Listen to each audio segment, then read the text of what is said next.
basically, the popular perception about Akbar and Aurangzeb can be at times utterly misleading, and these are all politically motivated. Depending upon where you are located. If you are located in Pakistan, Aurangzeb is going to be a big hero there, and Akbar can be a villain, which is completely contradictory to what might have been the reality. In terms of Indian perception, over about 300 years now, Akbar is a big hero, along with Ashoka and all the greatness of empires, etc. And by contrast, because of secularism, tolerance, plurality, the kind of thing which is required in the Indian political situation in terms of recognizing the value of diversity. Whereas in contrast, Aurangzeb could be actually perhaps legitimately, from the point of view of tolerance, secularism, etc., can be his role can be considered to be divisive, can be condemnable, and therefore perhaps we need to actually go back to 16th, 17th century political position to see what might have been the reality, actual reality, and see whether we can contrast Akbar with Aurangzeb, to what degree that perception of the present can be actually authenticated, historicized, and understood in terms of what might have happened and in what context. Akbar as all-time great is a misleading proposition. Akbar, when he was building his empire, could have been utterly very aggressive. The fact is that in the popular Hindu nationalist narrative, Maharana Pratap is a big hero who emerged in terms of his struggle against Akbar. Now, if Akbar was all liberal, how is it that he was creating condition for Maharana Pratap to emerge as a big Hindu hero, comparable to the creation of so-called Shivaji, under Aurangzeb? So, which would mean that basically in certain political contexts of hostile opposition, etc., heroes and villains are made. We talk about jizya being imposed. We know that jizya was imposed under Akbar also, and jizya was eventually removed by Akbar. So depending upon what kind of political situation Akbar might be working in, for the first 25 years of his reign of 50 years, Akbar could not have been very different from any other ruler. It's only when he has established his empire on a firm footing, when there is no opposition to him, that he sits down and talks about peace with all. Come, and we want to discuss, what are your problems and whether those problems can be addressed. And in that context, he was able to actually, deal with the religious groups very efficiently, which someone like Aurangzeb would not have been able to do. In the sense that, contrary to the popular perception, Akbar was actually able to subordinate religion and privilege the, governing principles of the state. That he was able to bring together all different kinds of religious groups under one roof in his hall, Ibadat Khana, and ask them one by one, tell us what exactly do you want to tell us, in terms of the truth. And then he would also warn them that if you are not, speaking politely and rationally, and maintaining some civility of discourse and discussion and dialogue and debate, you will be thrown out of this hall, and therefore what, it was recognized subsequently by someone like, Montserrat, Jesuit father, who was actually under the impression that the emperor is going to convert to Christianity one of these Sundays, and he was sending reports to, to Goa and Lisbon, to the effect that Jalaluddin Muhammad Pasha Akbar, Ghazi, is eventually going to convert to Christianity. But Akbar was not interested in converting to Christianity at all. He was actually wanting to know what the Portuguese were doing, because Christianity in India is much older than Christianity in Europe. Syrian Christians, St. Thomas Church, and then Armenian Christians were very, they were all over. So what he was able to do, Akbar, was to bring together all those pressure groups, religious groups, who were putting pressure on the emperor and the empire, to convert the emperor to their belief, and then use the state power to establish their, religious views on others, and converting, all of them to their faith. He was able to actually subordinate them, to put them to their places.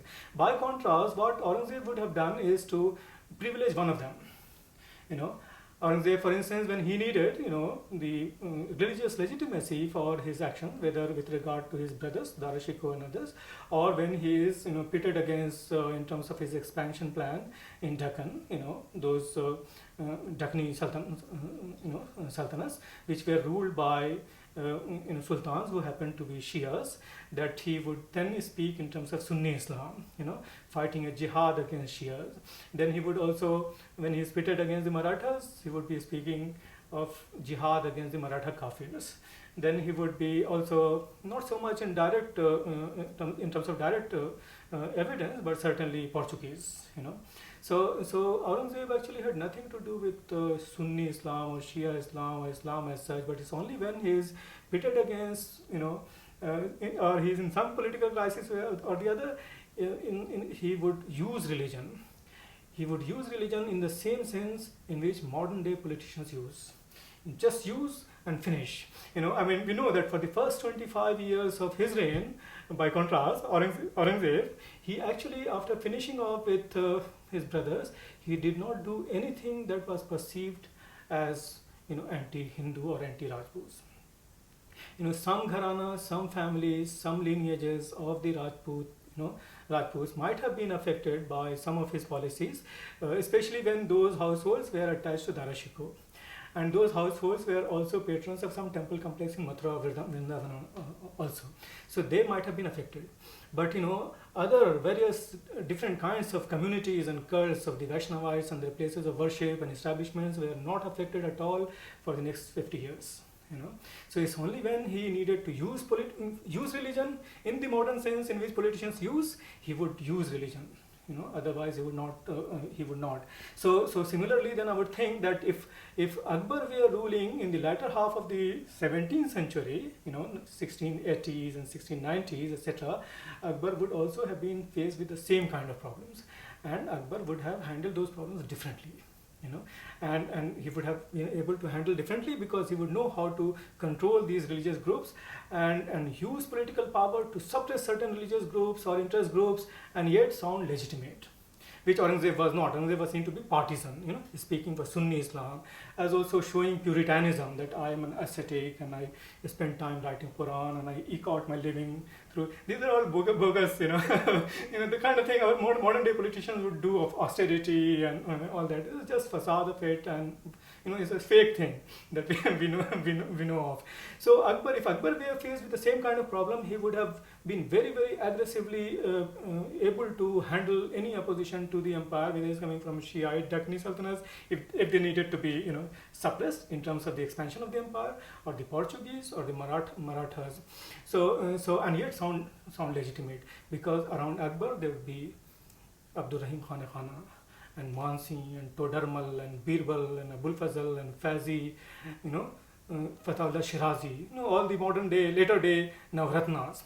But we do not have any Navratnas around Aurangzeb. Around Aurangzeb there will be some mullahs, in the crude sense, exemplars of leaders of Sunni religious orthodoxy. The guiding principle for them would be a compilation of Fatwa Alamgiri. So that's the difference. How cosmopolitan, inclusive your political system is, and what are the governing principles in terms of political theory you have.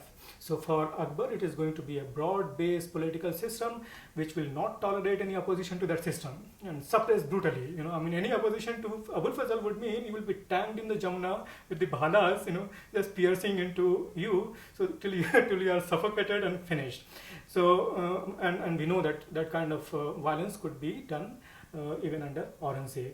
So whereas any suppression or violent suppression of any political opposition under Akbar is perfectly legitimate, a violent suppression of and use of religion under Aurangzeb is illegitimate, because it seemed to be doing something arbitrary, partisan, etc. So that's the difference. But otherwise, you see that in terms of the this charge about how alienated the Hindus were feeling because of the aggressive bigotry, orthodoxy of the Sunni kind of Aurangzeb, it's not exactly accurate, this position is, because if we look at the composition of the nobility of non-Muslims in the Mughal system, under Akbar, for instance, the percentage of Rajputs is very, very low compared to what was under Aurangzeb.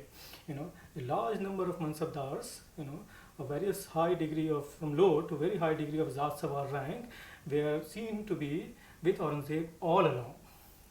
Some gharanas, some families, some households might have been affected, but otherwise, in terms of the percentage, it is overwhelming. So how is it that this charge about alienation of Rajputs and Hindus leading to all these rebellions, etc., which happened?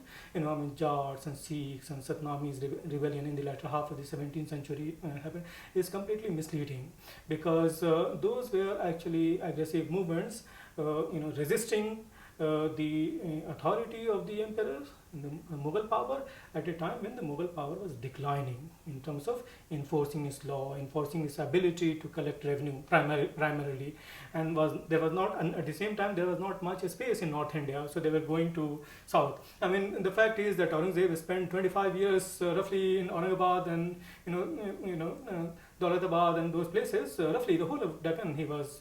So North India was completely neglected, and during this period, the Jats and Sikhs and Satnamis, now modern day, followers of those movements can be very, very sensitive in terms of their own understanding of history, but we know that they did all kinds of things in the latter half of the 17th century, and they needed to be suppressed.